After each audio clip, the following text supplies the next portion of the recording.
Okay. Hello, everyone. Hello, Scott. Welcome to the show. Thank you, everyone, for watching, and thank you for all the comments, too. How are you? I'm fine. We do pre-record this show because it's too complicated to do a live broadcast and all that kind of thing. And things tend to interrupt what you're trying to get done for the benefit of all life on Earth. When it's live, people throw their fears into it. They call up and ask questions. They attack. They support. They do all combinations of things because they can't help it. So in this way, we can do something uplifting and constructive and put it up on your YouTube channel, and people can go through it and be benefited. Only positive, only constructive. It's a choice we make. I made the choice long ago to not put out anything in this world that's of a negative nature about the present or the future. It is a complete and utter stupid waste of time to even get involved in any of that because it just drags life forward through a negative and positive bunch of scenarios that really doesn't evolve or change in entire lifetimes. And then people pass away. It's pointless.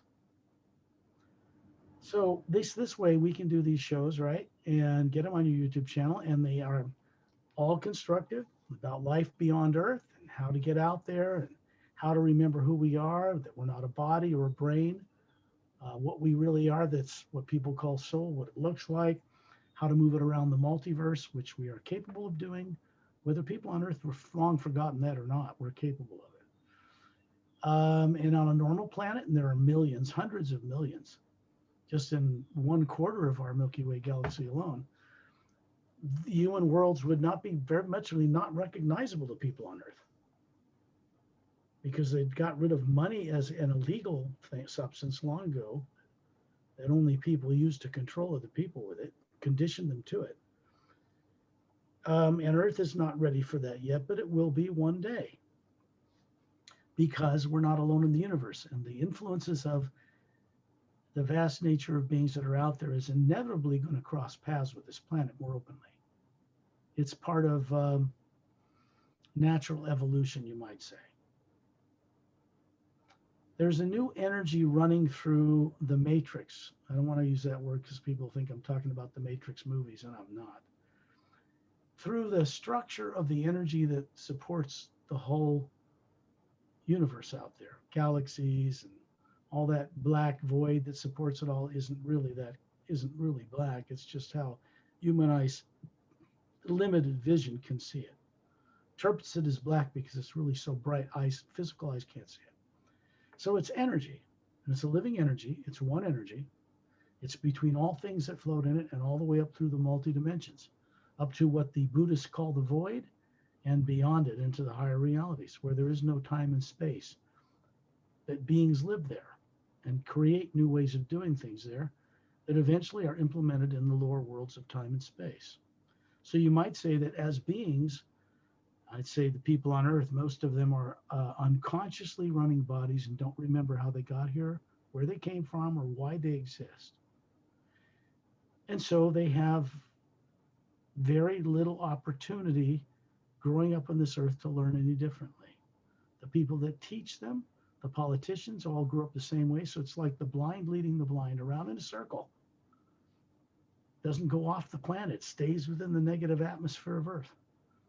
And people have no idea they're capable of leaving it. They do it every night when they put their body to sleep, but they don't have any training, any use of their higher faculties on a planet like this. No reinforcement, encouragement to be able to leave their bodies when they're children, taught by parents and surrounding peers that this is normal, by governments that support it. On normal planets, beings aren't trapped in the illusion that they're a body or a brain. Those are machines they're running to gain experience on planets, made of the molecules of the planet they're on. Genetics are passed on generationally. Long ago in a history people don't even know existed on this planet, those genomes were tampered with by tyrants, and some of them shut down so they could use them as slaves and control them. That's the misuse of technology, but it's not new, it's very ancient. So Earth ends up like it is, having been involved in being a planet put under a treaty at the end of a great war in our galaxy, 500,000 years ago. And that treaty made Earth like a Switzerland. That means no one race from the stars has been allowed to come down and dominate it or own it, good or bad. They've been allowed to have private research facilities here, shielded in another frequency of energy so that people don't know they're there. But they weren't allowed to directly intervene in the evolution of people here. And part of that was treaties between tyrant races and the more predominant benevolent races to end a war.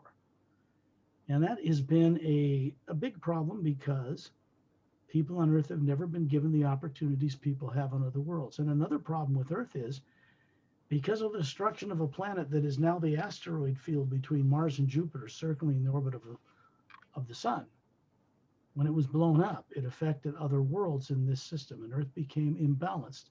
It became a planet that periodically, it tips its poles like this as it goes around the sun to create seasons. But if you take it long enough, it starts doing this, and eventually it flips over. And there's a reason for it because of the area of space our solar system passed through once every time the galaxy makes a revolution. It's just a long period of time, like 100,000 years, give or take. So people brought to Earth one way or another and left on their own when these disastrous polar flips occurred would evolve into the cultures we have today over a very long period of time. But they would also have shut down genomes, what used to be called junk DNA by scientists on Earth.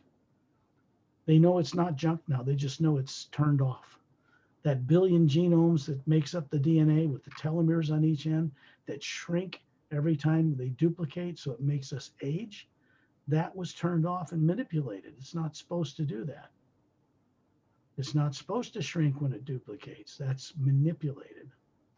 So people on Earth live short lives, really short, 80, 100 years, that's nothing.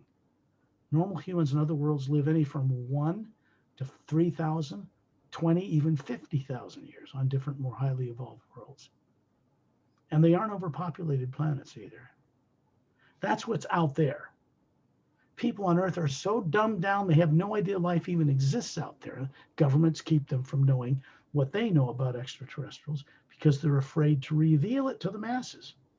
It's just an unreasoning fear. They've developed, and with each other, in order to maintain a system that is no longer worth keeping. It's only destructive now. It costs trillions of dollars to maintain that classified system over the cost of researching new developments. Just to suppress it worldwide takes a lot of money and personnel. And it's not a good, healthy place to go towards the future. It can't be. It's negative in nature. It has negative repercussions in space-time. So beings from elsewhere are endeavoring with some classified people and certain leaders to begin to get them over their fear of full disclosure. If they're assured that's going to be done without destruction, they get the help they need to do it, then they're going to do it. This world will be a very different place very shortly after that occurs, in so many ways. One of the most constructive, benevolent ways is that once that happens, beings from other worlds can make their presence known publicly here on this world. And with the permission of people and governments, begin to help fix this place. It's just that simple. It's not a complex or complicated process technologically for those beings to fix this place. It's a problem for people who are too paranoid and afraid to let go of the power they've been controlling in order for their own good, their own future, their own grandkids. It has to take place. And although people on Earth don't know it yet, the people in power know that they have to disclose. It's been made clear to them in private meetings with beings from other worlds. It's been perfectly clear to them. And why? So our solar system remains a quarantine solar system until we comply with reasonable, sane ways of being. We're going to have to create a government on this world that's benevolent and looks out for the interests of all life here. That's going to be quite a trick. And it's going to happen in unexpected ways for the leaders who are on this earth now, not for harming anyone, but for the benefit of all life.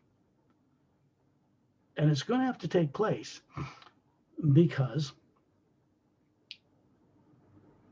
there is no such thing as a future space program, practical, traveling in advanced technology far beyond what they think the speed of light is, which is false too. And they're going to need to be provided with that technological advance. It's going to take them another million years to get there. And even if they had it now in some reverse engineered anti-gravitic craft here, they can't take them very far beyond the solar system because they can't get past the barrier that surrounds it. It's very simple. They're not going to be allowed to go out and pollute the rest of the universe with the way they are on Earth, because space is already occupied by predominantly more advanced races. Kinder. They don't even run worlds like they do on Earth. And Earth can't go out there and try to put that crap on everyone else. Their monetary systems and all that, there's no way to exchange what they have for our money. You realize that? They don't need it. They don't want our money. They don't need our gold, and they don't care about the paper. It's not going to work. It's never going to work, ever. You can't take a tin can and take two people, bunch of people, 2 years each way to Mars in zero gravity. They'll perish. They won't survive. Human bodies atrophy in zero gravity. They have to have at least artificial gravity. And even then, you couldn't pay me enough money to get on one of those ships and sit in a little closed space for 2 years each way just to go land on a planet that doesn't have enough oxygen to breathe on it. Doesn't make sense. It's too slow. It's never going to be practical that way. So you've got a space program the public knows about, and you've got a space program that's always been classified. And they're two quite different animals. What they know in this one is not what they know in this one. It's classified. So there's people running this one, which is a PR job. These guys are already traveling in more advanced craft than rocket-powered propulsion systems. The two have to come together. Religions will come together on this planet when they finally realize where the source of their religions came from. Wasn't from this world.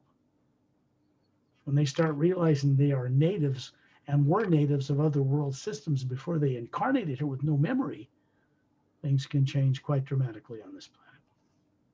It's a practical process. And there certainly are beings who know exactly how to bring this about on a planetary scale, but it's going to take our humility and respect of such races in order to acquire their assistance.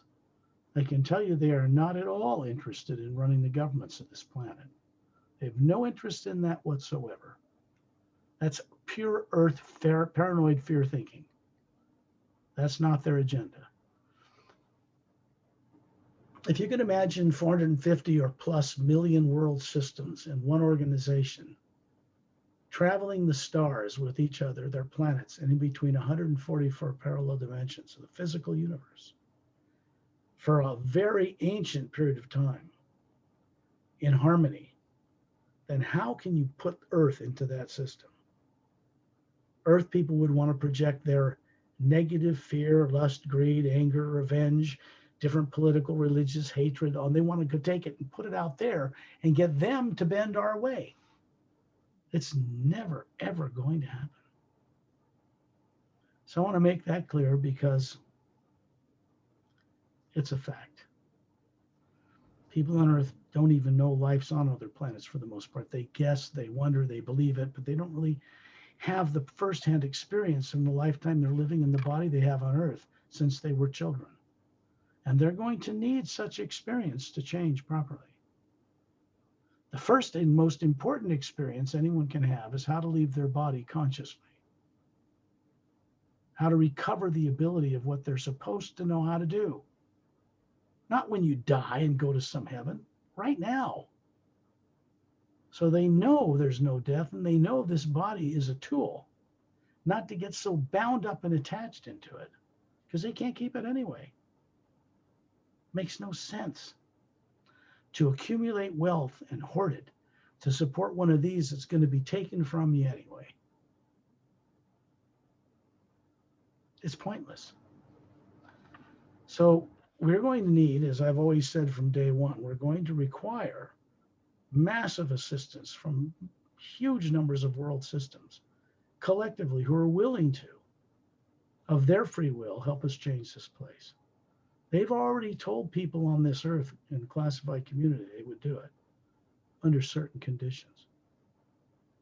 No, we're not going to be allowed to take nuclear weapons out among the stars and go throw our petty fears and crap on the first race we meet. Well, that would end in serious defeat for us and be just destructive, pointless. They're just too far advanced of such things. So our weapons would not be of any value in protecting us out among the greater races out there anyway.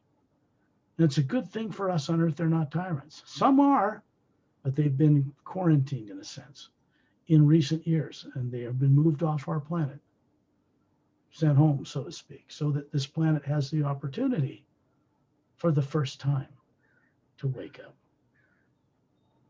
That's the basis for why I do what I do. As a representative of master teachers and massive numbers of races beyond the stars, no, I'm not better than anybody else. I don't put myself above anybody else. I would never tolerate anybody worshiping me as a guru or some higher being, because the potential of every living being on earth is the same under the right conditions. They can all remember who and what they are. That is not a brain or body. Other worlds have done it, countless number. Why not us? I think I'd have to go back in galactic history as a demonstrated example and just say that there have been worlds out there among the stars that have reached a critical phase of antagonistic religious and political views because people are suppressed and don't remember. So it just imbalances them terribly. They knew once, they knew a lot more than they know now. They can't put their finger on it. You knew that way, Perry. Everybody does. But the problem with people on Earth is they don't know how to get out of it. They're not taught any way to get out of it. It's not taught in schools. It's not in universities. It's not in the world's religions on this planet. Anywhere. They just don't openly teach this stuff. Because long ago they were left with nothing but faith. Whatever someone outside as an authority taught them to believe.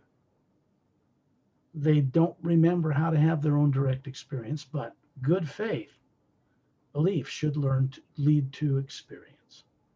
And experience departs from faith because it becomes a conscious knowing co-creator with the source behind all life at that point. And that's our destiny. Whether you want to believe it or not face it. People eventually get enough raise in vibration to have the courage to step beyond what they were taught into trusting themselves as a being to leap into the unknown. The unknown meaning what's out beyond Earth.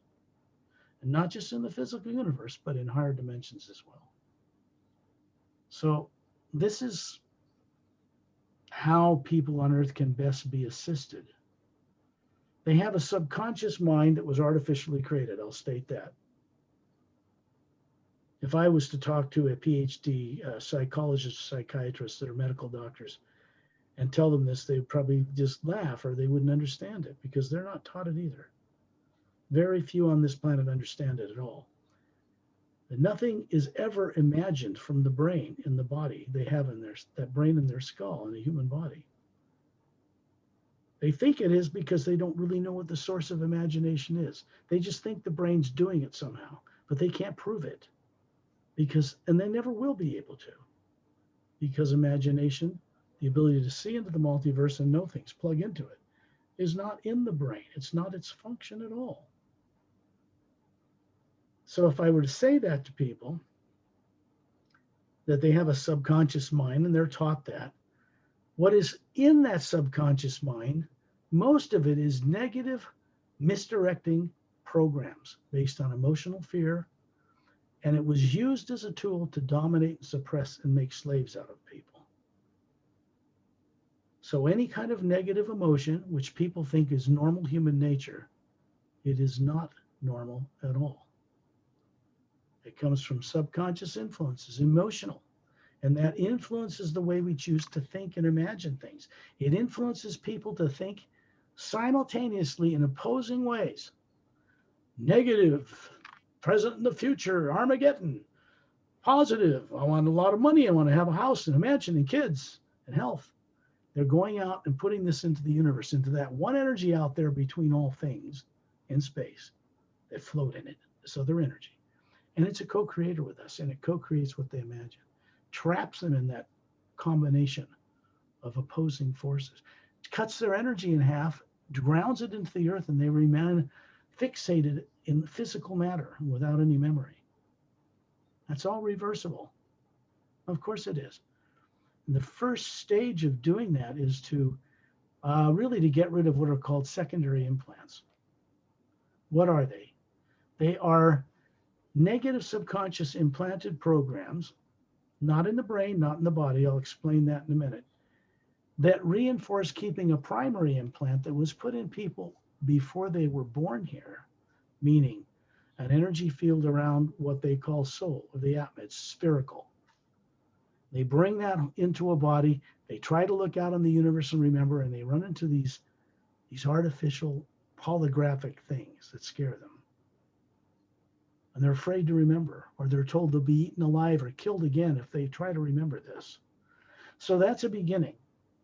The primary implants weren't put in on Earth. The technology is not on Earth, certainly not open to the public to remove the primary implant on Earth, but it can be removed off world by people who are quite adept at doing it. That's old science. So not only are we not supposed to have a subconscious mind, we're supposed to be prevented from ever acquiring one in the first place. You remove that equation out of it so tyrants can step in, then whatever's in the subconscious mind, you don't know what's influencing you because it's subconscious. That's a trap of tyrants. It's reversible through this first sound that comes off of that one energy that supports the whole universe. It has a sound, a first word. First word was not a word, it was a sound. They called it a word because they didn't know what else to do with it on Earth. And it's a way for us to telepathically link into it. And then it's like imagination is the ability, not from the brain or body, but from the being that's spherical, that's running the brain and body, to look into the universe, plug into it, because it's made of the same energy. Connect into it, and then it's telepathically linked to the wisdom pool of the one power that goes through all the dimensions all the way to the source itself, or prime creator. And it is a co-creator with us. We're not meant to pray to it, although if you think about it, prayer is a form of imagination. Imagine what you're praying.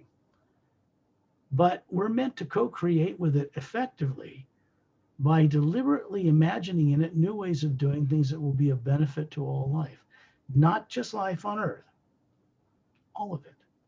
If people want to embrace God, as they call it, they're going to have to become aware of what God is and how big it is and all the life that's in it beyond Earth, because that's where most of it is.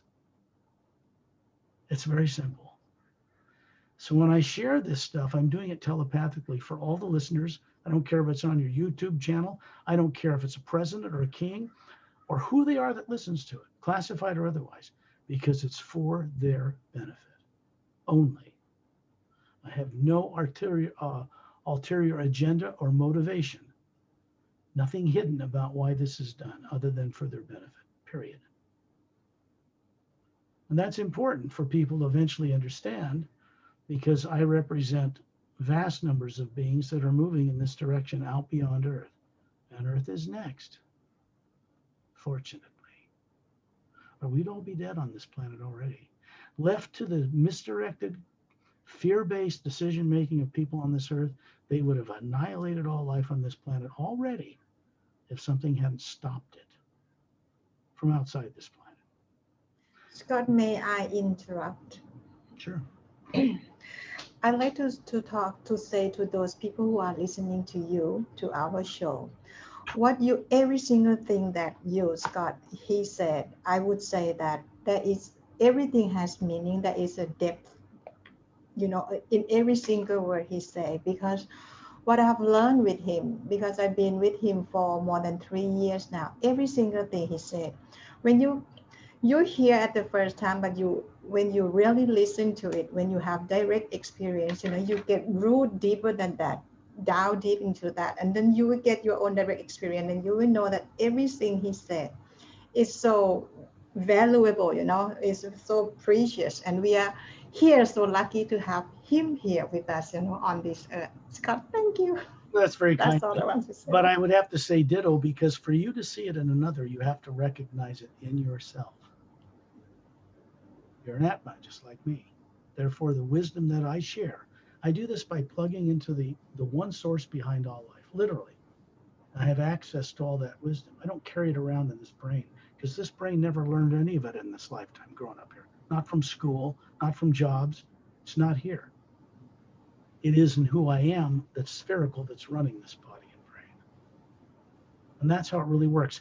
A human body does not and cannot run itself. It comes out of a woman and it's born, starts to breathe, a being is starting to run it. There's a lot of problems with babies on Earth because the parents and the babies are born unconscious of who and what they were before they're born. And people just assume that's natural because all they know on this planet. It is not natural. And it's not normal.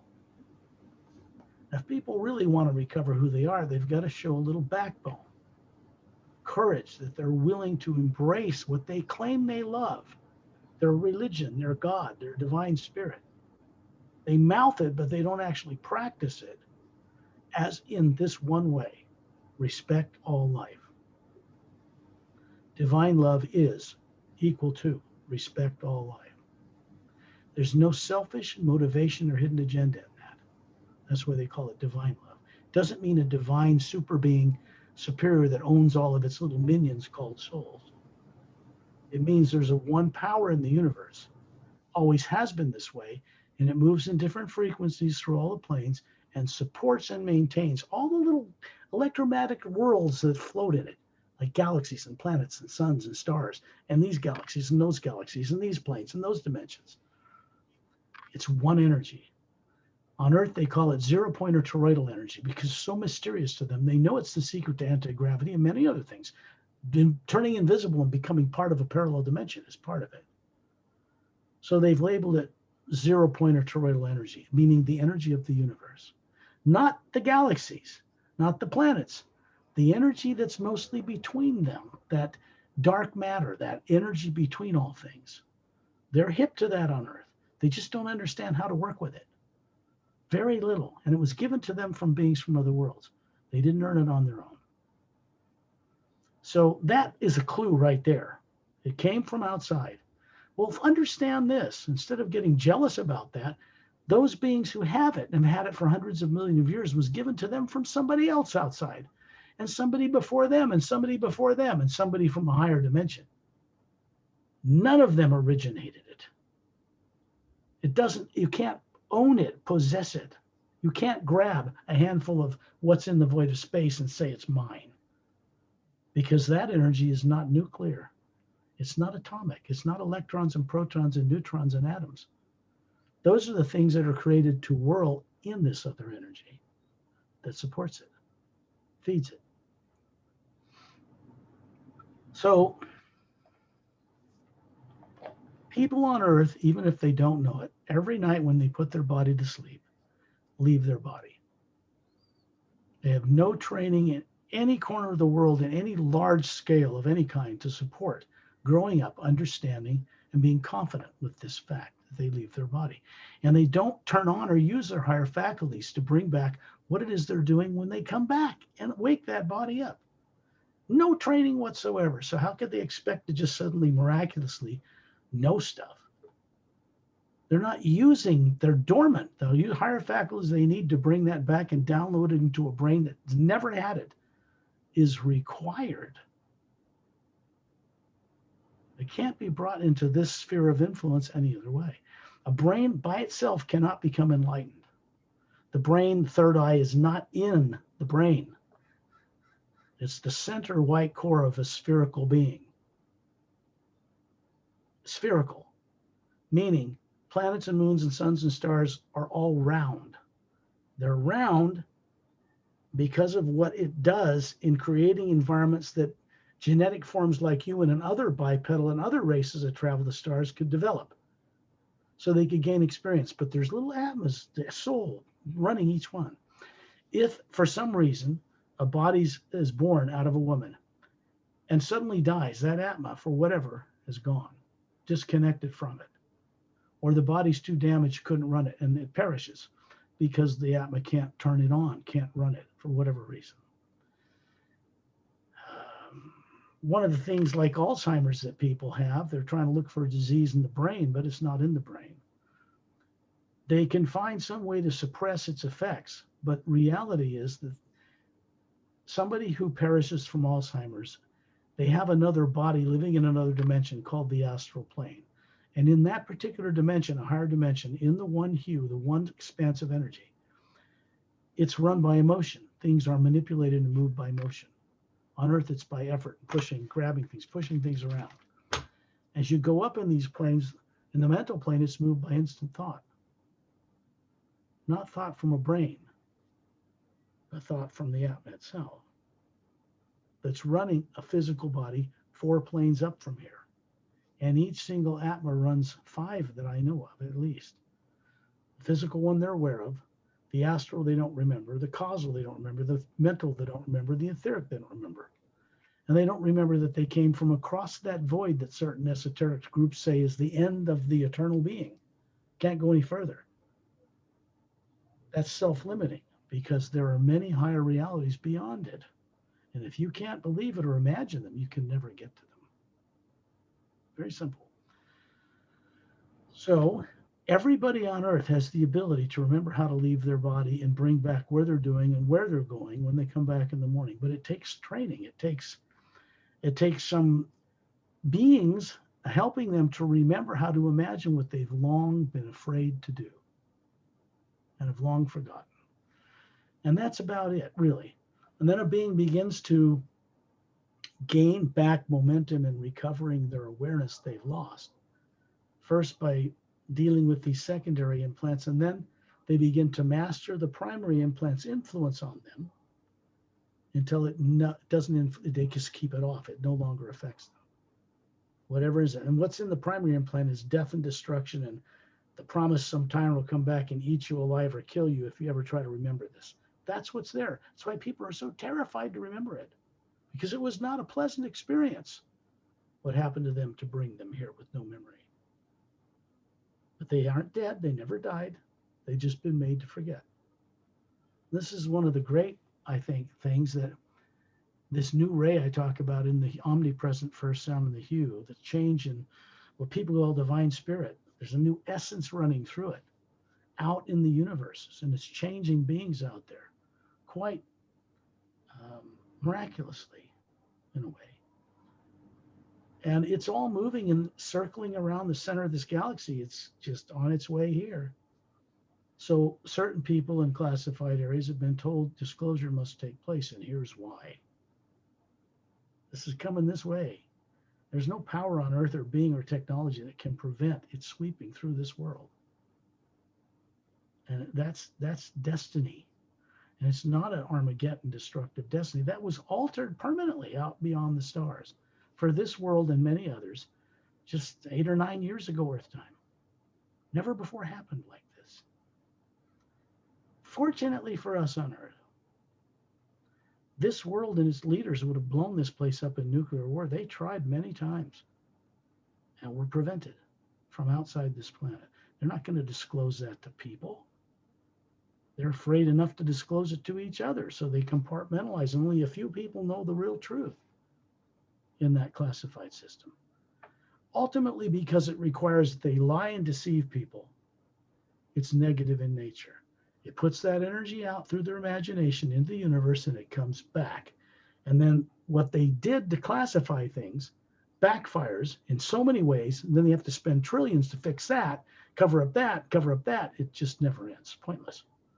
It's really a waste of time. It's a waste of lifetimes. And it's completely unnecessary. When people are secure within themselves, leaders, religious people, and the individuals on earth, and have the assistance of friends from very far out of town, from other worlds, human and otherwise, and they can openly embrace their presence on this planet, we can actually experience being brought into and accepted into a great organization of world systems out there. And part of the grace of being part of that is you get to share in all their technology, cures for all disease, turn back on the genomes that are shut down, turn back on the brain so it's 100% use of 100% of developed brain instead of 6 to 10%, and return on photographic memory capability and all that. That's normal for an Atma running a body without all these subconscious fears. So I want to say that. Want me to answer any questions of anything that people have asked? No. I may have answered them. I don't know. The stuff I'm sharing with you is not brought out in this way anywhere else on this planet. I'm not bragging about, I have no ego about that. That's not why I do it. That's not my motivation. It's a fact because the way this has been organized off-world, what I'm tapped into, is being brought here and disseminated in a certain energy field out into this planet's atmosphere. And this planet's atmosphere is fully negative. Everything that's ever been done to anybody on this planet in its history, murders, rapes, and throwing people to lions in Rome and Yucatan sacrifices in Egypt and all that stuff, is still running around in frequencies in Earth's atmosphere, bouncing off the ionosphere, just like a radio wave does to get around the curvature of the Earth. And they're still here. People pick up and embrace or draw into themselves these negative things, much of what often isn't even part of who they are. And then they act out these things. So when we go on these journeys, which we're about to do, we first take it outside the planet's Earth's atmosphere, out in the void, the 0-point toroidal energy, the place we're supposed to respect. And we get into an energy where negative emotions and negative anything cannot be brought with you. It cannot be recorded or imprinted on that energy because it's not nuclear. And it won't, there's just no way to do it. So we leave those negative things turned off with the help of friends from out of town, with the sleeping body. Scott, I just read on this one comment under our video, and anti-evil asking like, could you please release more information about the current progress of planetary liberation, human and galactic? What the heck do they think I've been doing for years now in my books and everything, videos, it's all there. You just have to open your eyes to see it and embrace it. Maybe it's a newcomer. Well, they're going to find if they do their work, get off their duff. I'm not being insulting, but actually get up and explore this stuff. You're going to find that what I do is not about belief. It's not about theory, speculation, or debate. It's not political. It's not religious in nature. It is spiritual, but it's not based on anything on this planet. So I'm going to be revealing, come here. I'm going to be revealing, and I am revealing, the nature of how things work beyond Earth that people on Earth aren't aware of, and how that's influencing and going to affect in constructive ways unexpected changes in this planet. Scott, I would say too, like for those who may be new to our show, maybe start from reading your books too, your two books, The Emerald Doorway and The Series Agenda, might help them to understand. If people had any idea what I had to go through to put these on this Earth, they'd be buying them up all over the planet, but they don't yet know. I didn't do it for that purpose. The Savior's Agenda, Amazon, iTunes, iBooks, Barnes and Noble bookstores, anywhere in the world. If you look at this cover, what do you see? This is the planet Saturn in our solar system. These are the big chunks of water ice that make up its rings. This is a mile-long cylindrical anti-gravitic-powered parent vessel. It has a bridge control on each end that's identical. It's designed to go through interdimensional portals between vast areas of space. And so there are no open launch bays on either end. These scout craft, disc-shaped, 3 semispheric pods underneath with a little blue light around them, enter the midsection of this craft by raising their molecular time rate. This is part of the electromagnetic field they generate, until it becomes part of a slightly higher parallel dimension. They're able to pass through the molecules of this metal craft like transparent, go inside, lower their time rate, and land on the floor. Now that's very advanced compared to anything on Earth. This ship is permanently stationed in the ice rings of Saturn in our solar system. It's not from Earth. That's called the Savior's Agenda. And what it is about is what's changing and has changed out among the stars unexpectedly, that has gotten so many races out there involved in helping to change, permanently alter tyrant natures.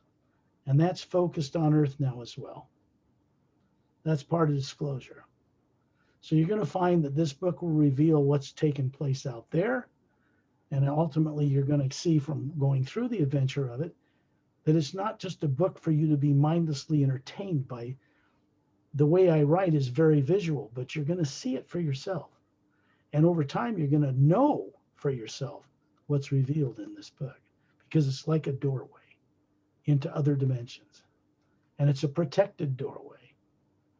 There's a whole special technique section in the back of this book for the prologue and all 29 chapters, dealing with the first half of the word human, the first sound behind creation, how it connects the spherical being into that one energy. Okay, that's there. And there's a certain protection that goes along with people exploring that, because it's provided. And that's not important whether people believe it or not to me at all, because I know they're going to find it out for themselves anyway through their own experience. So that is that book. This one is the first book of the Parallel Time trilogy, called The Emerald Doorway.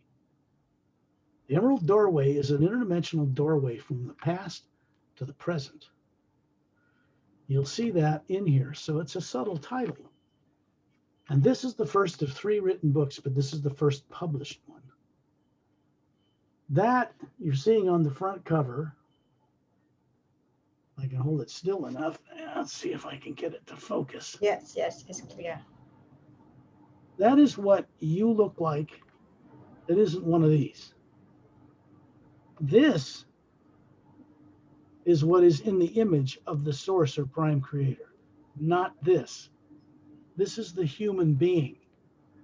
This is what we call a human body on Earth. And there are many types of humanoid bodies and non-human bipedal spacefaring races out there. So this being, this master teacher, is carrying what looks like a quartz crystal staff, glowing gold. It has a cross on top with a vertical oval with a hole in it, like the Egyptian Ankh out of ancient Egypt. And so this did not originate on Egypt. It's a device. This is a dimension to the 5th dimension, the reality beyond the void known to certain esoteric groups on Earth. And this man, they're all on 3 anti-gravitic discs, which grounds them to it, and they can hover and fly it through the air. And this is a little creature called a Dren. He's a silica-based creature from this woman's world who has blue skin, which is in the Milky Way galaxy, and they evolve with the ability to levitate and fly through the air as an organic creature. They have vocal cords, photographic memory, big bulbous blue eyes, very cute, courageous to a fault. And this being, there's his ship hovering there. This is the land that's just risen after the last polar flip of this planet destroyed Lemuria, and at the time what was a colony continent called Atlantis or Atla. That was destroyed too, all but about a 500-mile square volcanic island that remained above water that became the spacefaring colonizing Atlantean thing popularized in Greek mythology. So these sank 100,000 years ago, and new land masses took their place in 24 hours. It was a very violent affair.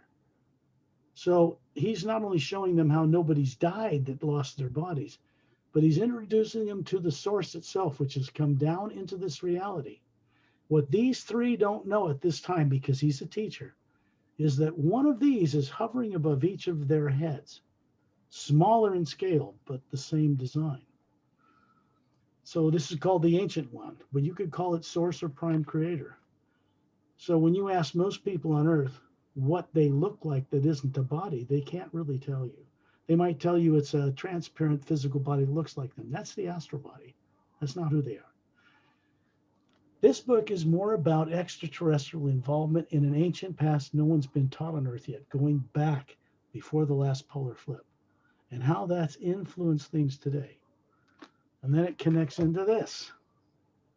So those two books are there for people, and they're written in such a way that they will help stimulate another individual or each individual's recall or remembering of all that they've been made to forget, or at least a little here, a little there. So you have a balanced life while it's happening. Okay. When we do these radio shows, unless you have another question, Perry, anything like that? No, I just like people to read these two books to understand, to get their own direct experience, to remember who they are, to recall who they are. You have to understand too that I do these private guided sessions for a few humans on Earth, maybe 10, and could not possibly practically do it for everybody on this planet. But there are beings I'm in association with from other worlds that can help the rest of mankind. And they have to be asked to become aware of them, and then they have to be asked. They're not tyrants, they're respectful. Okay.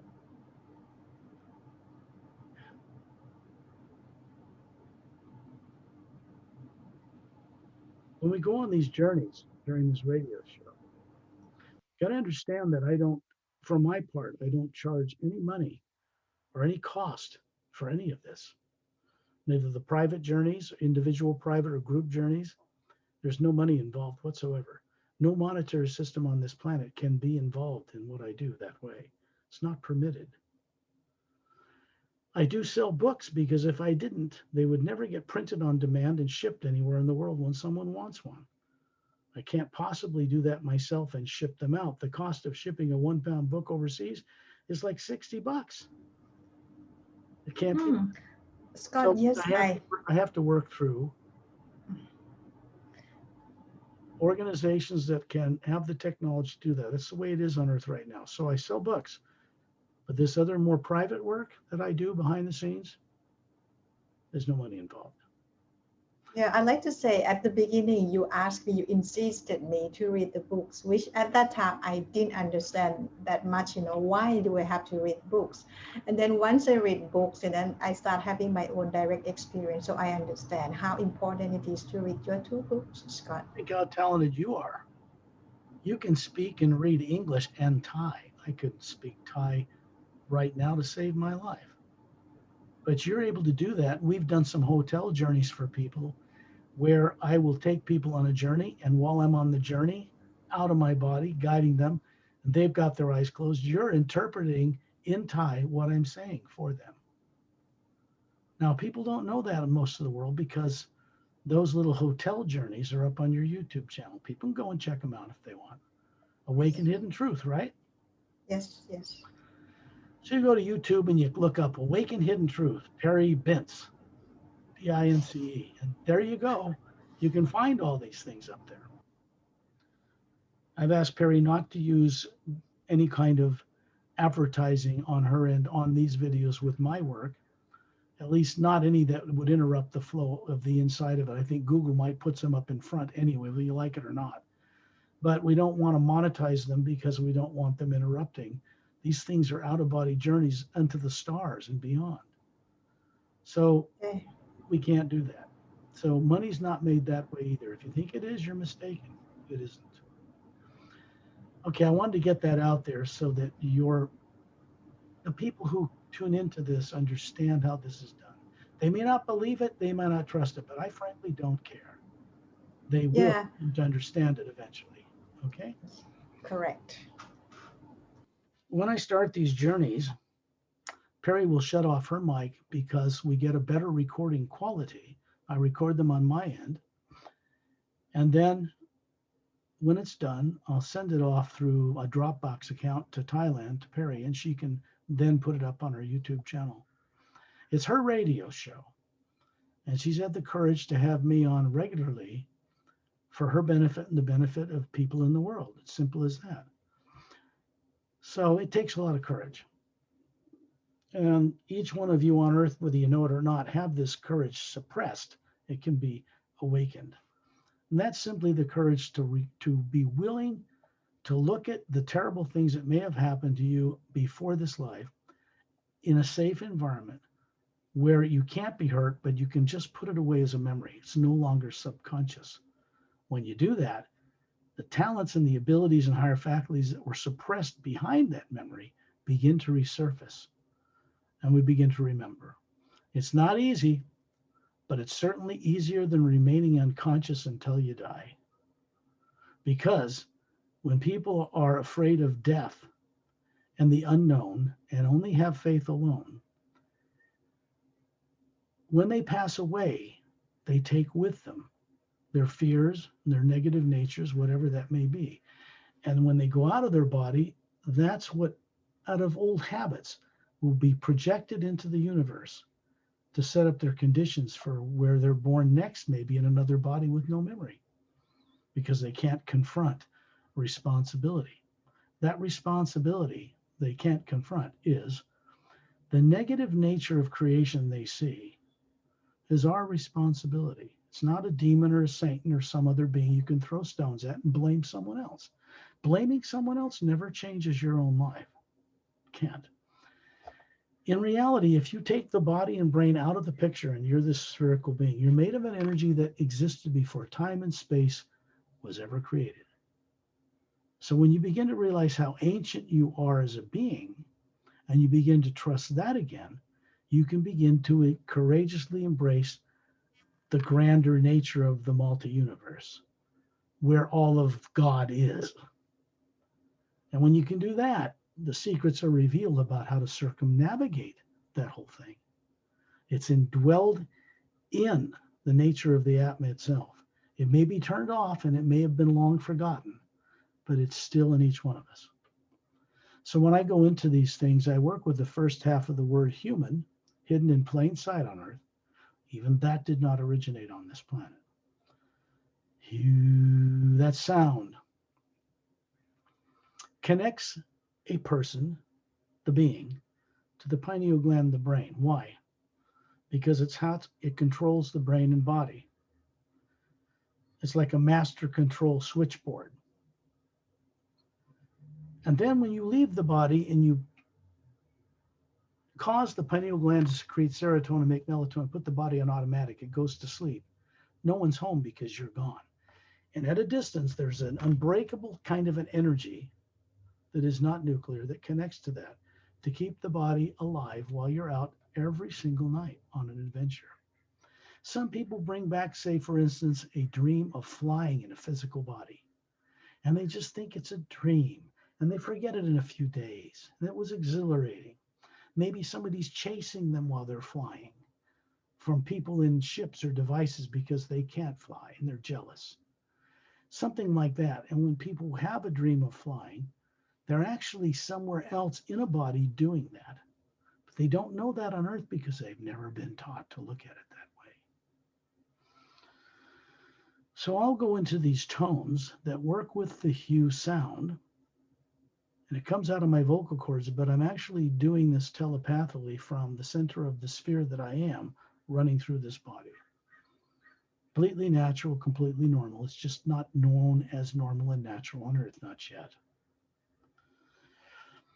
And so the tone will come through and it'll address the physical consciousness so you can get more assistance to help put that body to sleep while you're still listening to what is coming through me. And so you stay awake, stay alert. Sometimes you'll fall asleep during one of these journeys. It's perfectly okay. Don't worry about it. But eventually you'll stay completely alert while the body sits there with the eyes closed, sitting up or laying on a bed.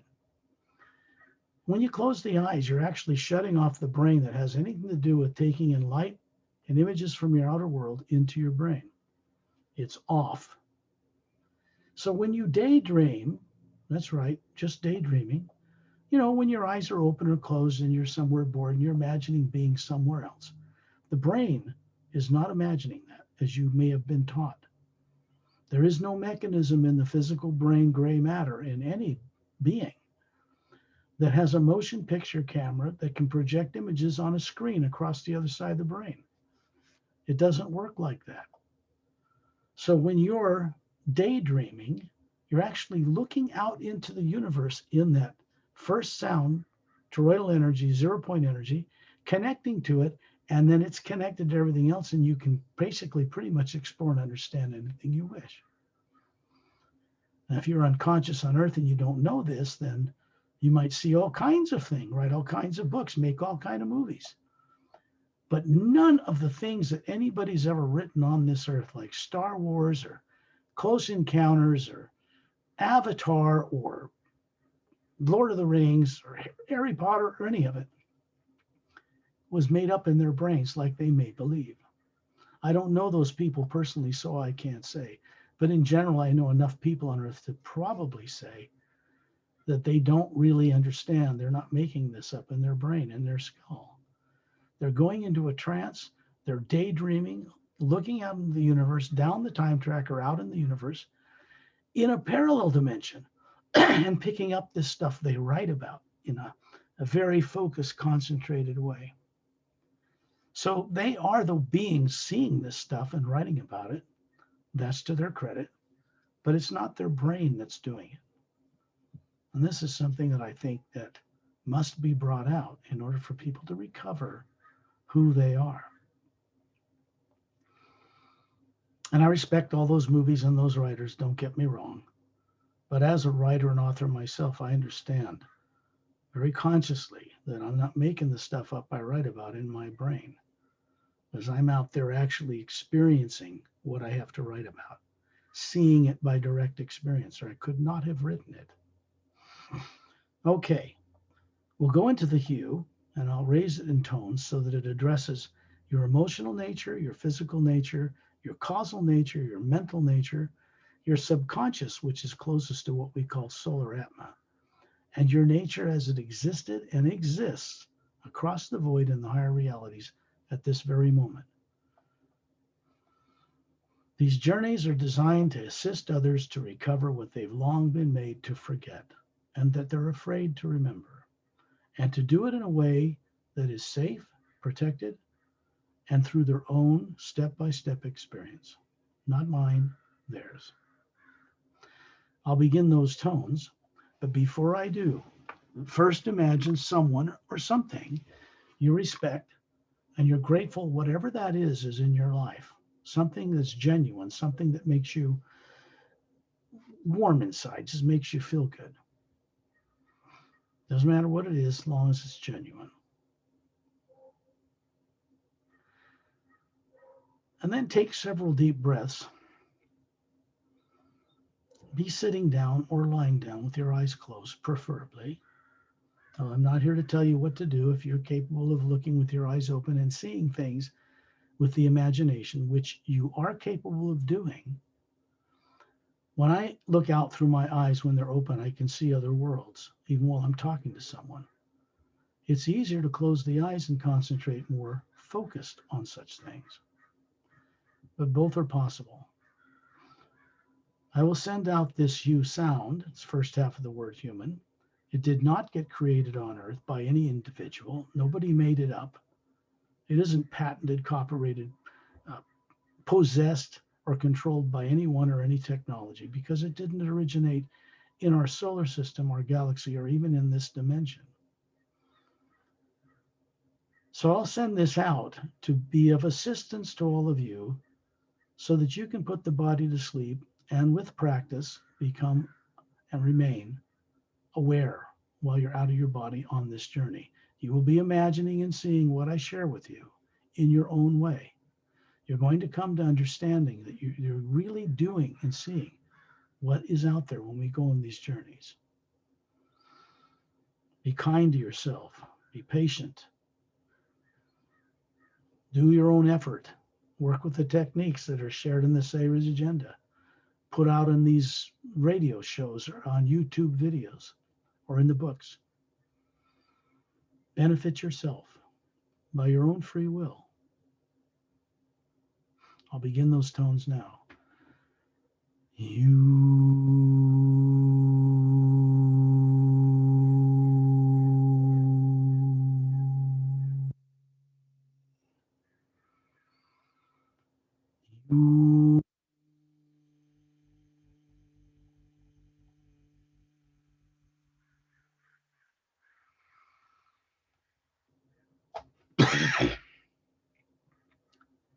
You.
As you awaken more of your higher faculties, turn them on, really, you'll be able to hear this sound coming from the universe while you're walking down the street or sitting in a room by your refrigerator.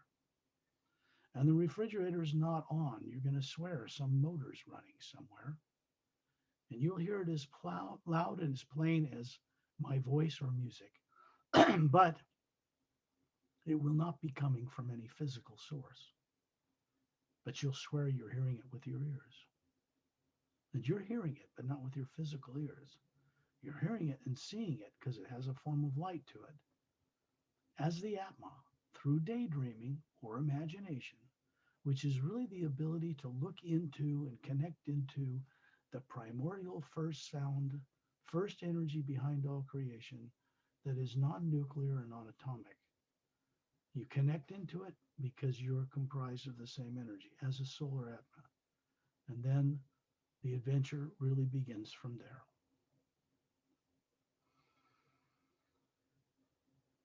Imagine being a sphere of light, circular, round, with a white core, like on the cover of the Emerald Doorway book. And around it is a layer of teardrop-shaped, self-effulgent, self-luminous lights. The core is white, the next layer is kind of yellow, and a layer a little further out is kind of orange, then red, then green, then blue, violet, lavender, lavender, violet, which way it goes. Core across the spectrum of visible light that you'd see in a spectrum displayed by a prism. And then there's a golden kind of white light energy around it. This is the nature and form of each individual being, or soul as it's known on earth. This is the form that's made in the image of the source or prime creator. Human bodies, animals, planets, human and humanoid life on other worlds, tall whites, reptilian, grays, Nordics, whatever you've ever heard about in the UFO and disclosure circles, are types of beings out among the stars and thousands, millions more you've never heard of on Earth. And they all have one thing in common, whether they're tyrants or not. There's an Atma running each one, whether unconsciously and in fear, as tyrants are, or without fear, benevolent, kind, wondrously wise beings.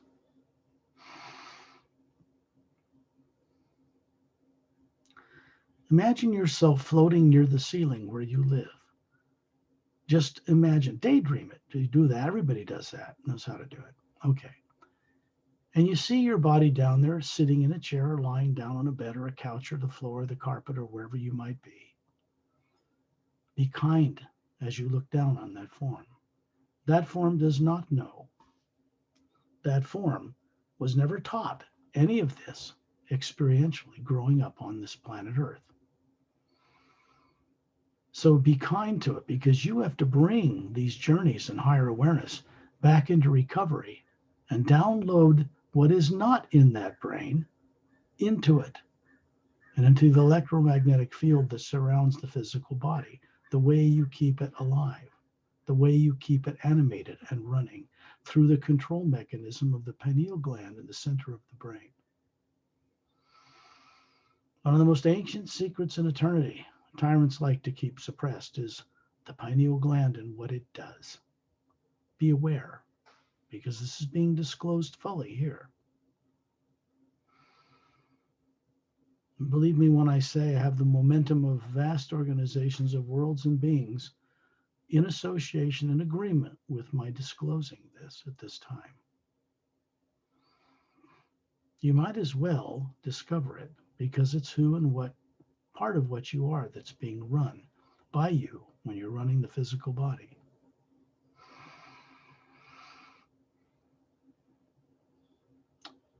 You can see if you look closely, you are a white core, spherical, in a structure I described.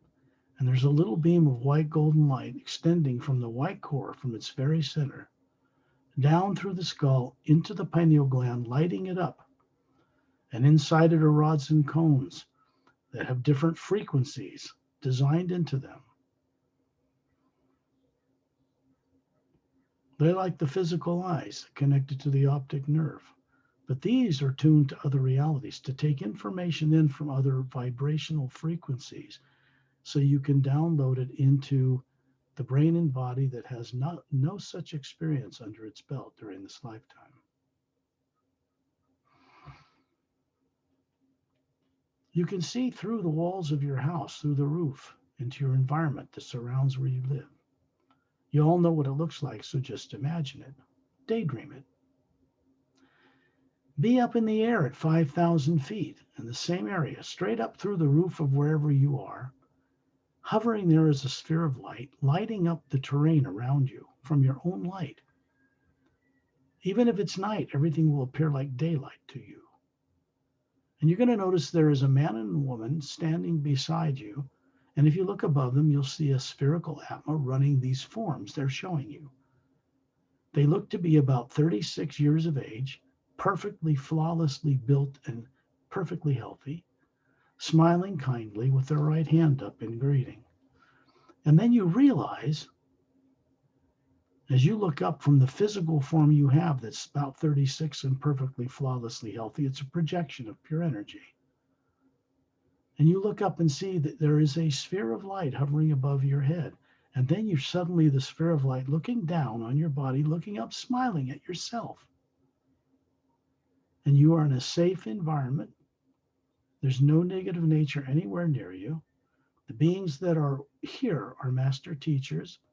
They are part or members of a galactic alliance of world systems. And they work with master teachers who are in a separate organization from that alliance of world systems, but work in harmony with them. Here you are at 5,000 feet out of your body in your natural state as a human being. Hugh man or Hugh woman or Hugh child. The Atma is ageless in this way. The Atma has a kind of gender, masculine or feminine, by choice, because that's what it's most comfortable with manifesting. So the form you're showing these two beings and what they're showing you is the gender which is most comfortable for you. So even the most advanced beings will manifest a gender in this way. This goes beyond the procreation of bodies on Earth. But here you're beginning to remember your natural state. Be in space, high above, further out away from planet Earth than the space shuttle ever flew, further than the International Space Station that circles in the orbit around the planet. And you can see the polar ice caps from here. You can see the oceans and the beautiful landmass, but you can't see any roads or bridges or cities or anything like that. It's one atmosphere surrounding one planet. And you look to the left and you see the barren moon with its meteor craters pockmarked its entire surface, no polar ice caps, no atmosphere to speak of, very little gravity, does not turn on its axis as it revolves without turning in an orbit around the planet Earth. In space up here, you'd think it's black because that's what you see when you look at a Hubble telescope image, time-lapse photography of galaxies and stars and nebula in space. Anybody can see that by doing a simple Google search. And yet that energy to you out here is not black. It's just that human eyes can't see this high frequency. To you, it appears like a bright white golden light filling the void of space everywhere. And the earth and the moon and the sun in the distance, stars are floating in it. They spin, they create their own gravitational field. And they just hover in this other essence, this other energy, which is non-nuclear.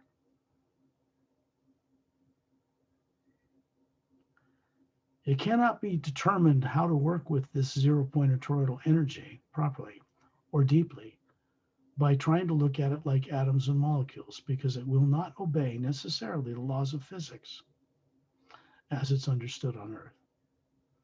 More advanced races know well how to work with this energy. So they develop and design and build craft that do not use nuclear power or imbalanced isotopes with radioactive toxins radiating off of them in their more advanced craft. They don't do this. In fact, it's outlawed. So you see, these are the kind of beings we're going to expect to embrace and have camaraderie with when Earth people start to explore space beyond the solar system. And we're not going to be able to take our primitive ways of animosity and anger, domination and deceit and dishonesty and lying out there among the stars. They're not going to work with us that way. I'll make this heads up for everyone right now because it's a fact. We have no future in space travel out there the way we are. People on Earth are too dangerous, too misdirected subconsciously. They make decisions based on fear, and those are always, and in every case, the wrong or the least choice of possible choices. When any decisions are based on fear, they are incorrect. They will have repercussions in space-time that are negative in return. So we want to get away from doing that, don't we? Out here in space, we are beyond the negative influence of the atmosphere of thoughts and feelings that still circulate in that atmosphere since time began on this planet. Up here in space, you do not feel cold. You do not feel heat. You do not feel radiation from the sun. You are an Atma, and you are made out of an energy that surrounds you. Only you're made of a much higher form of that same energy. You don't come from the energy of the hue that supports the physical universe. You come from the energy of the hue that is in the source of prime creator, and that's many dimensions far beyond here. You can see a friend of mine, Ambassador Terrellian. He's showing you his perfectly formed 36-year-old male body, like a Greek god. It's 18 feet tall. And yet there's the Atma hovering above and behind it, just like it does with you. It's standing right in the energy of space, looking at you, smiling. He has his two thumbs up and a white golden light in a halo around each fist. He is holding this space for us. He is an ambassador from the human Ceres race, the most ancient of human races, billions of years old, did not evolve in our galaxy in Andromeda, but further out than that. And they were responsible for, as spiritual scientists, bringing in development human bodies with the genomes and DNA like what we have. We get our genomes from them. So do most of the other spacefaring races in our galaxy and others. They were instrumental in populating and seeding life in the astral worlds, 144 parallel dimensions, and in the physical, another 144. A specific number.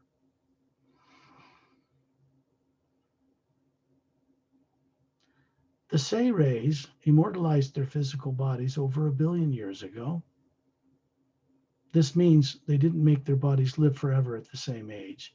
It means they dematerialized them and stored the DNA pattern in a little teardrop near the white core, in the yellow teardrops of higher faculties that surround the white core of their being. When they need a body for any specific reason, should they will simply draw energy from the hue around them, fill in the DNA until it forms the form they need. They carry out their task, then dematerialize and store it. They don't need to carry around a physical body every day like we do on Earth.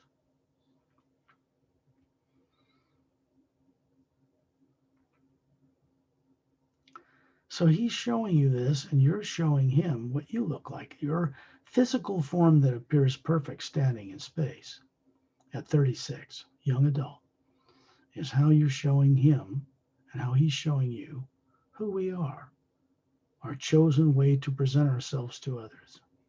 You can hear a sound radiating around you in this white golden light of outer space. And to the Atma, it sounds like millions of men and women's voices with perfect vocal cords singing the hue on multiple levels all at once. It's staggeringly beautiful. And if you listen, it becomes one, blends into one round whole tone that sounds like soft thunder under your feet. The sound that comes off the physical nature of the hue, supporting the physical universe. Other higher frequencies or tones come off the higher realities. And by knowing these tones, We can tune into them and move around the multiverse.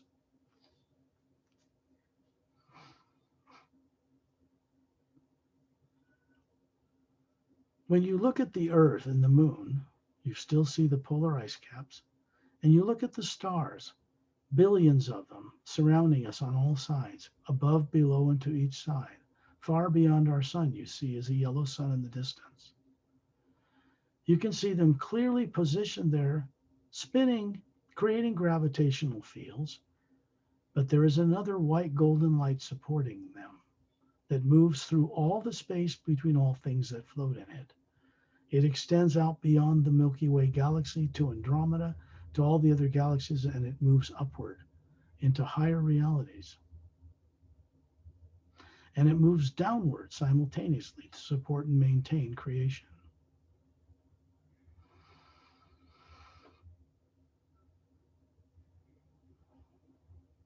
There are other master teachers who do not have a station on Earth, but visit from time to time. And one of them is Opelum. He's from a planet called Oceania, which is mostly water covered, 4 times bigger than Earth. It's on the other side of the galaxy in a third higher parallel dimension of the physical universe. It's still a physical universe, but a higher molecular time rate. And he has pale blue skin, jet black hair, luminous green eyes like emeralds, dressed in a single piece form-fitting outfit. And he's showing you his hands. There are little webs between them. Lifts his neck. There's 3 little slits on each side of his neck. This human, the genomes and DNA of this species, this race. And you can see the atma he is hovering above this form, which is immortalized also. It doesn't age, but in a different way than the Say rays. They have the science of mastering what are called telomeres on the end of the genomes, the telomeres on the end of the DNA. And so when the cells duplicate and divide, the telomeres do not shrink. It's just that simple. The Oceanians and some other races have mastered what we call genetic science.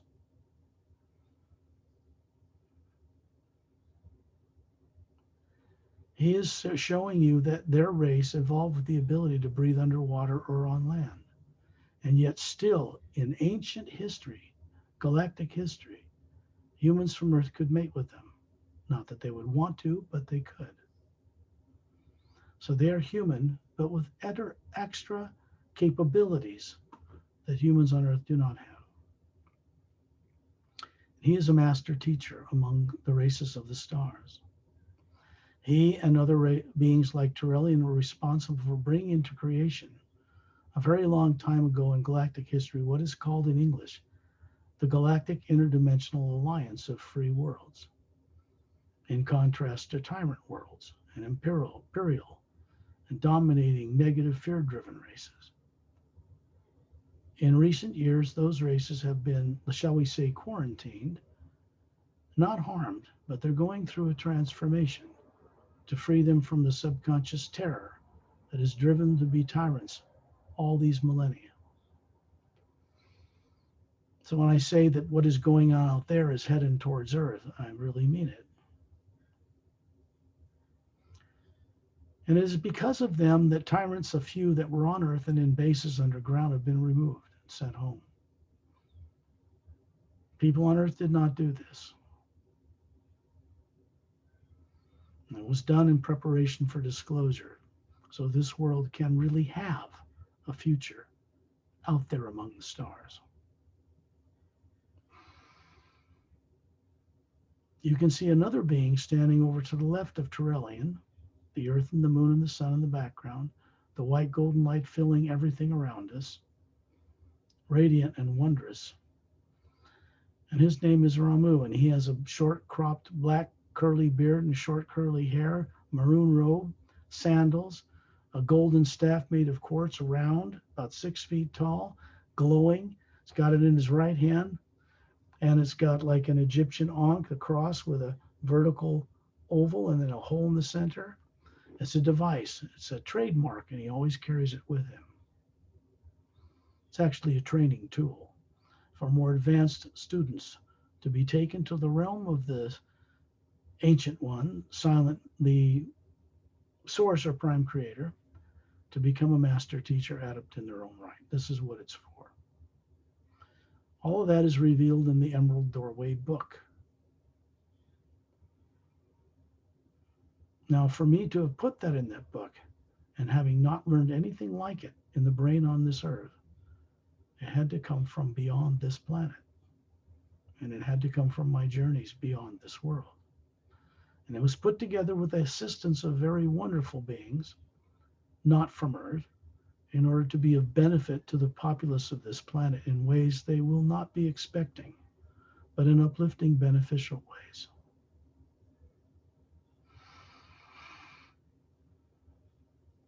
And you can see him holding up his other hand in greeting.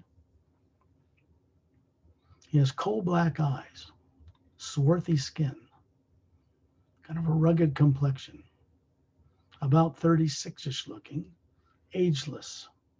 And he is showing you an immortalized form that he has, stationed on other planets, occasionally on Earth, that's many hundreds of years old. Pelham is showing you a body he has on the planet Oceania most of the time that is also unaged, but he is ancient, quite beyond 500,000 years, into the millions. There is another couple that's peering before us now in front of Turellian, looking at all of you, Perry and myself, in a circle, hovering in a circle around basically Turellian, who serves as a focal point to keep us focused for our benefit. And this couple are 10 feet tall, male a little taller.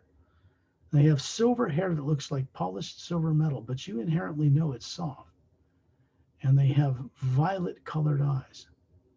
Longer necks, longer hands and fingers, because they're 10 feet tall. Human, beautiful, elegant, dressed in gowns, standing there with their right hand up in greeting. And then you see the Atma hovering above them, quite bright. They are showing you physical forms they have immortalized a little over 3.5 million years ago. And they are the leaders of world systems that make up a little more than half of our Milky Way galaxy.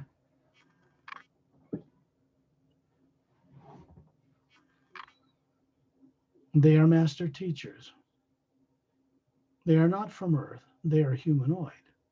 Again, they have genomes from the Say race, from Ambassador Turellian's race, as do all the others present here, including all of you. They are masters of genetic science as well. They live on a world, the other side of the Milky Way, in the parallel dimension where Earth, you're familiar with, exists. But they are way more advanced.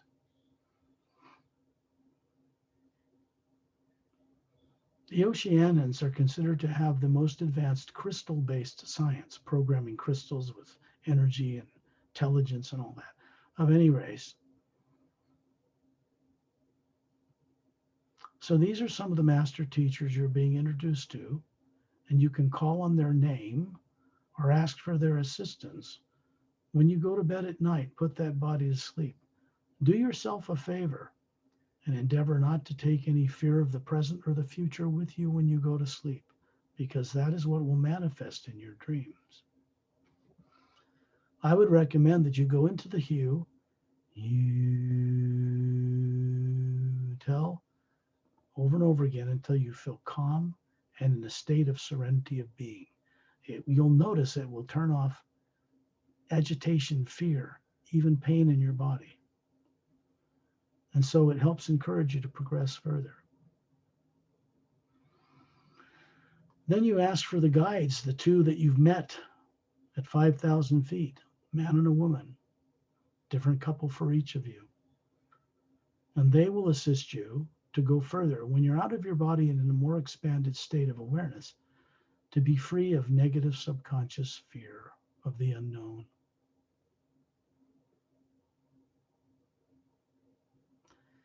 When you go out in space, You can actually see the other planets in our solar system. It's almost like you have a telephoto lens for eyes. And suddenly we find ourselves surrounding Turellian, the whole group of us, and several dozen other master teachers from different races that are in a circle further out around us and around Turellian. And we find ourselves hovering above the ice rings, the chunks of ice that make up the 1.5 miles or so thick ice rings of Saturn, planet Saturn.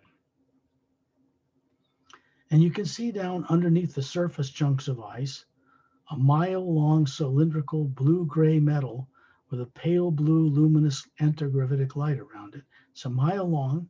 It's got curved windows in the front, just like on the front of the Sayers Agenda book, and an identical control room on the other end. Stationarily hovering here, the electromagnetic field keeps chunks of ice around from coming in contact with the hull. You can see several dozen scout craft, 30-foot in diameter scout ships with semi-spheric 3 pods underneath, with the same kind of glow around them, moving in a line and entering the central section of the hull of this ship. And as you watch them enter, they simply pass right through the metal hull. They look transparent as they change just before they enter. And then you can see through that metal hull and see they lower themselves to a solid form for this reality and land in neat rows on a long football field sized hangar bay floor.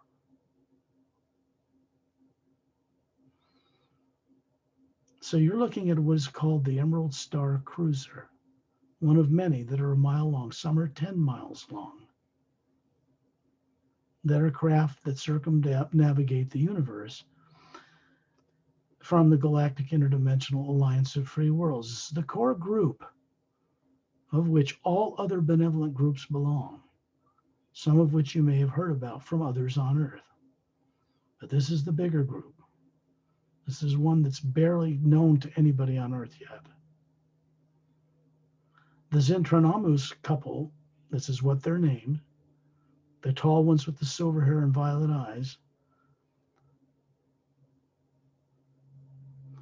are also master teachers.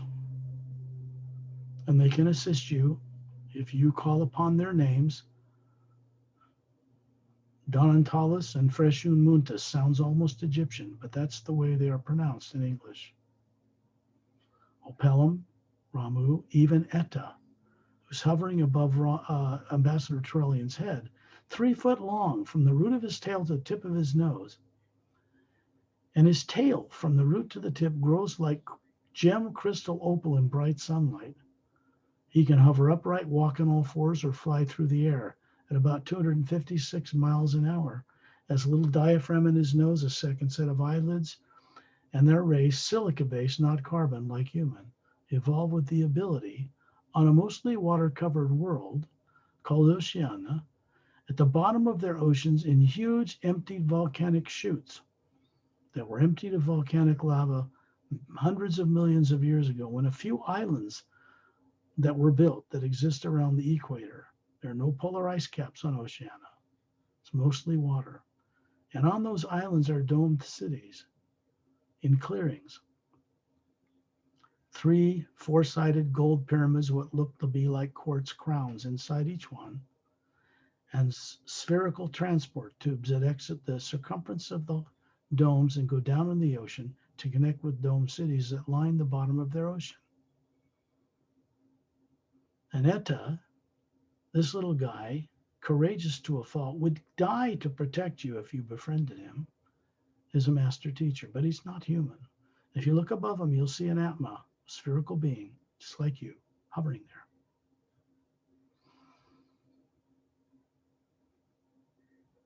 You can see this Galactic Alliance ship stationarily hovering in the ice rings of Saturn. If they want it to be detected by Earth technology, they can lower the frequency and radar or something else could detect them. But as it is now, they're what's called shifted out of phase. They've simply raised the molecular time rate, the electromagnetic field surrounding the craft, and they become invisible to detection equipment from anybody on Earth. They are in this position in our solar system to kind of police things, not us particularly, but to keep other tyrant races from returning to our planet, like little grays and some reptilians people have heard about, and other things. And it's not going anywhere. It's stationed there permanently for now. You can visit, if you wish, the personnel that run that ship by simply traveling inside the hall. And now we're going to do this as a group. And you're going to find us moving right through the hall just like one of the ships. In the central section, a little bit forward towards the front observation area and bridge control room. And we're going to find ourselves with our bare feet, wiggling our toes in plush blue carpet. You're in a chamber 60 feet high and hundreds of feet long. And onto the wall, you can see horizontal, oval-shaped observation windows that line the outer circumference of this ship. And you can see the ice rings of Saturn. You can see the gas giant, a number of its moons, through those windows. And you look around and you see some clear blue glass-topped oval tables and egg-shaped chairs with blue cushions and several people sitting in them across from us. We're standing as a group in a cleared area. The Torellian is standing up 18 feet tall on the plush carpet behind us with his two thumbs up, still radiating a certain kind of protective light. And a couple gets up from behind these two egg-shaped chairs and salutes us with their hand over their chest like this. They're telepathic, so they're speaking with you telepathically. And you are the spherical being hovering above a perfect body form you're showing them. When you look at them, you can see a spherical atma hovering above their bodies. They are speaking to you. And they introduce themselves as the commander and his wife of this one Emerald Star cruiser.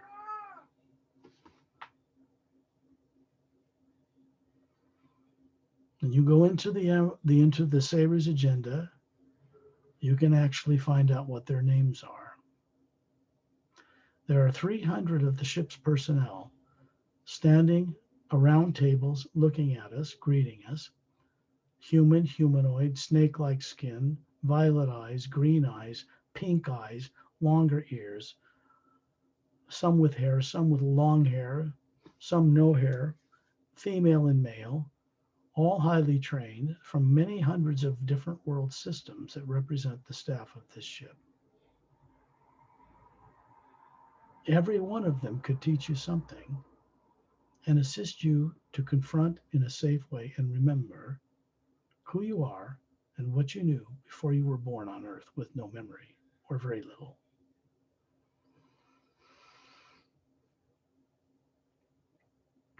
The ship's personnel that happen to be master teachers in their own right are going to approach each one of you, nod their head, their hand over their heart like this, their chest, and tell you that they're willing and more than capable of assisting you to be free of subconscious negative drives.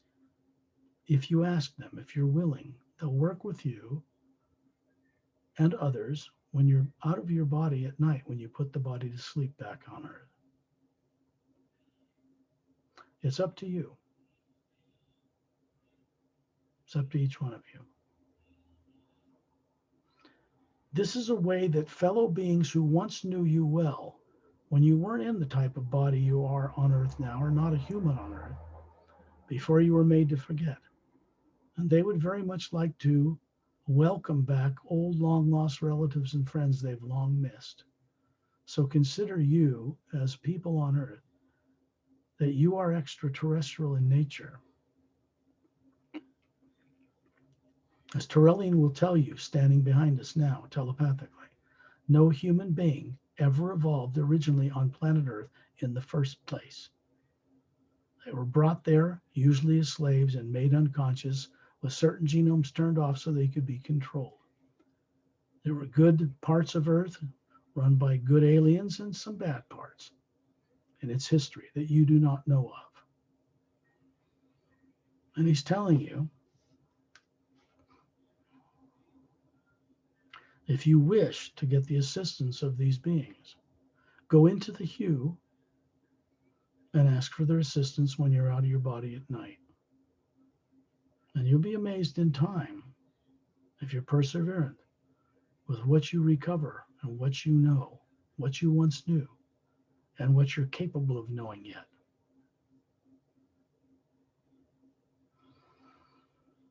We're going to find ourselves suddenly outside in space looking down on the ice rings of Saturn in this one emerald star cruiser.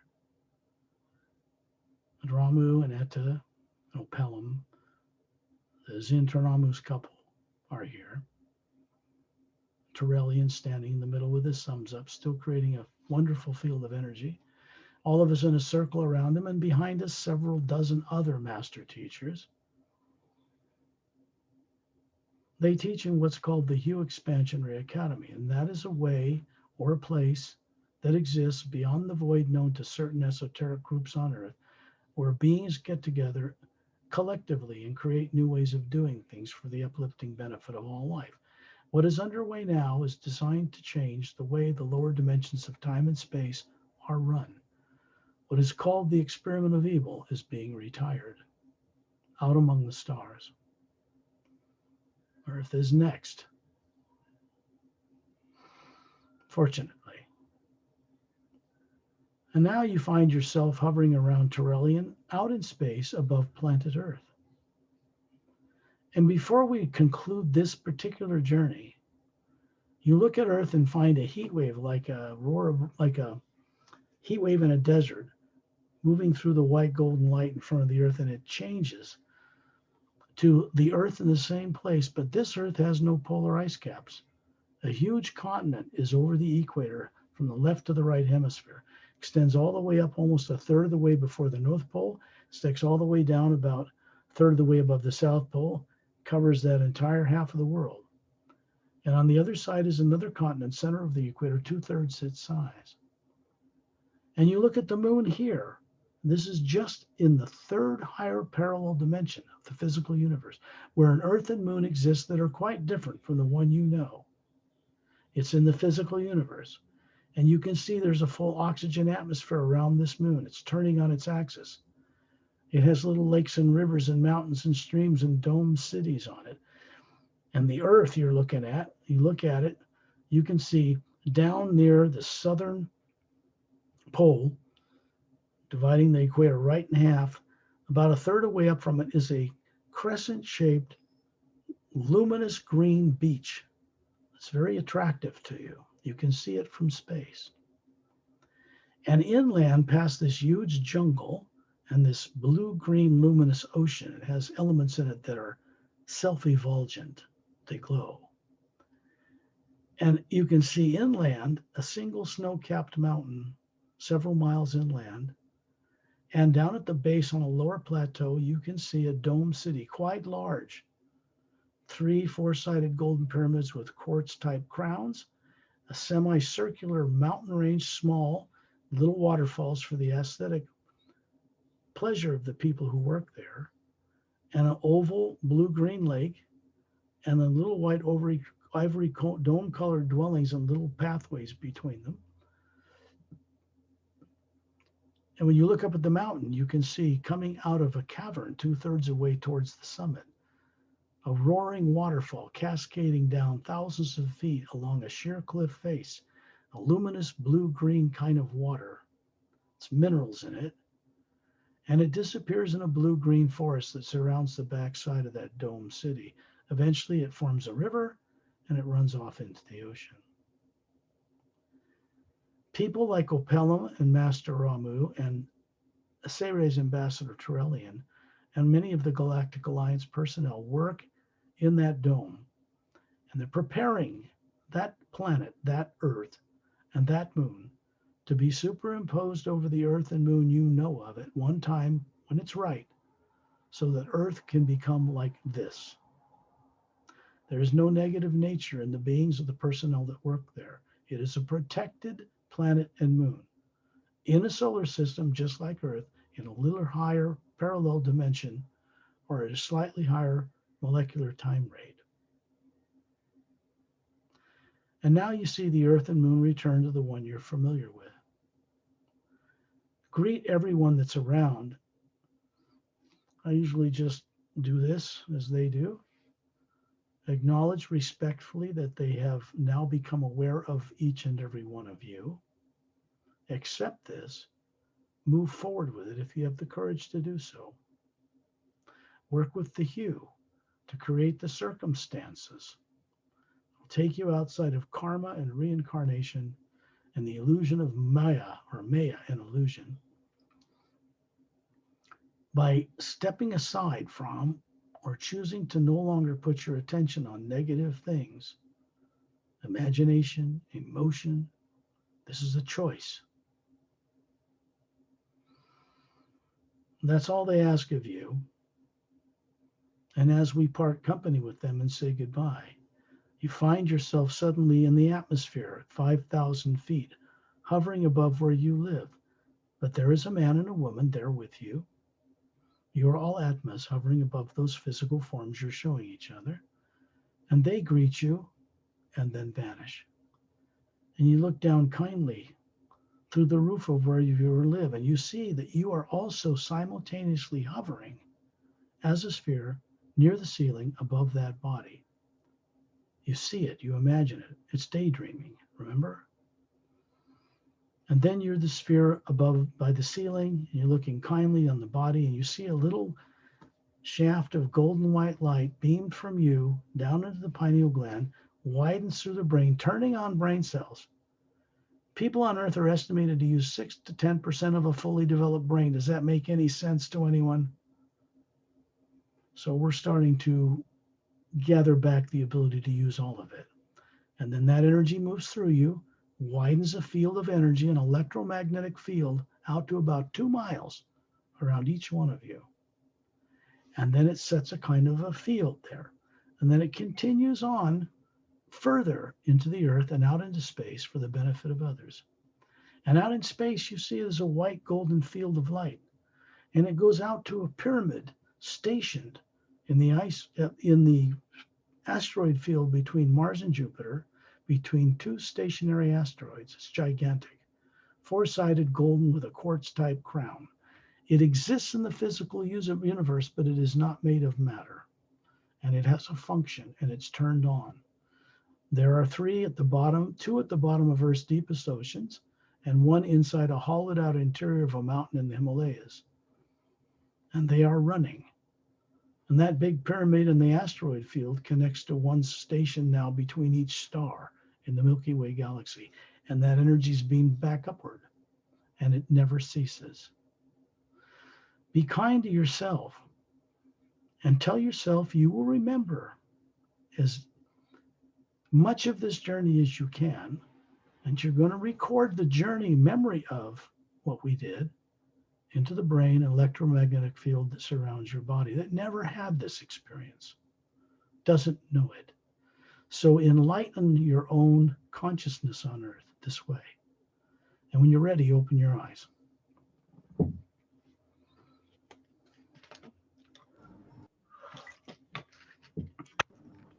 Thank you for the journey, Scott. You're very welcome. Thank you for having the courage to do another one yet. Yes. This one is more grounded to Earth, our solar system, and personnel that are very advanced technologically and spiritually, who work and actually conduct their missions to our solar system. And those probably easiest to meet from among master teachers that exist in such profuse numbers beyond Earth. So there's a lot to know and a lot to recover. So I want to wish everybody pleasant dreams and great change. Can't hear you, Perry. You've got your... Okay. So see you again next time, Scott. Okay, then I'll cease the recording to bring this session to an end. Thanks, Perry, for doing this. Thank you, Scott.